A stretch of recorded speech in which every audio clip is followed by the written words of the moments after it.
Today, we're going to talk about 3 ways that you can maximize the tax benefit from charitable giving.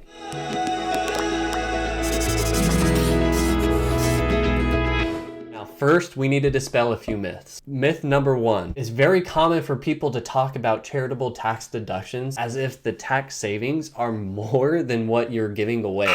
That is not the case. To be clear, you have more spendable dollars by not donating to charity and paying the tax. The reason you would want to donate to a charity is because the cause is important to you. It is not a wealth maximization strategy. Myth number 2, you always get a tax benefit when you donate to charity. Again, this simply is not the case. You are taxed on your taxable income. To get to your taxable income, take your AGI, your adjusted gross income, then you either A, take the standard deduction, or B, all of your itemized deductions, whichever one is greater. Charitable contribution falls into that itemized deduction category. If your itemized deductions are not larger than your standard deduction, you got no additional tax benefit by making that charitable contribution. Now that we understand that charitable giving is not a wealth maximization strategy, you don't always get a tax benefit, let's lay the groundwork for how do you maximize the tax benefit when you're giving to charity. Strategy number 1, qualified charitable distributions. This is a fascinating strategy that allows you to take money from your IRA,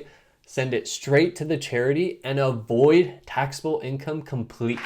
The alternative to this would be taking the distribution from your IRA, having it counted as a taxable distribution, then itemizing that deduction on your tax return. You increase your income and you may not get a tax benefit from that contribution. Do not recommend. Strategy number 2, donating appreciated stock directly to the charity. That's still better than donating cash, and here's why. If you donate cash, all you get is the itemized deduction, which may or may not be larger than your standard deduction, which we've already covered. When you donate appreciated stock, you avoid paying the gain on that stock. Quick example, you want to give $10,000 to charity. You have $10,000 cash and you have stock that is worth $10,000, but you bought it for $5,000. If you sell that stock, you have a $5,000 gain. If you donate the stock to the charity and they sell it, they don't pay gain. So they got the full $10,000. And with that $10,000 cash that you were going to give to charity, well, now you can just buy that same stock, but now your basis is $10,000 instead of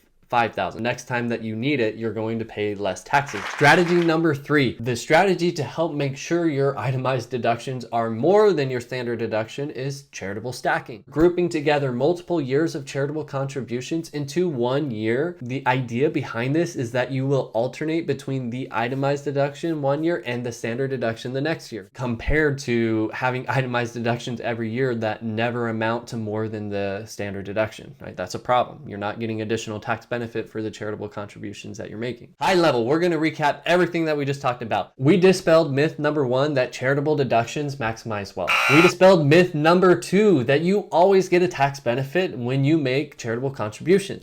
We explained how you actually get tax benefit from your charitable contributions. Qualified charitable distributions from an IRA if you're over age 70 and a half, sending the money from your IRA straight to the charity without you taking a taxable distribution. Strategy number 2, donating appreciated stock, avoiding the capital gain tax that you would pay if you sold the stock and then paid cash to the charity. Potentially offset your income counting towards your itemized deduction, which again has to be larger than your standard, which leads us perfectly into strategy number 3, which is charitable stacking. Grouping multiple years of charitable contributions into one taxable year, itemizing one year and claiming standard deduction the next.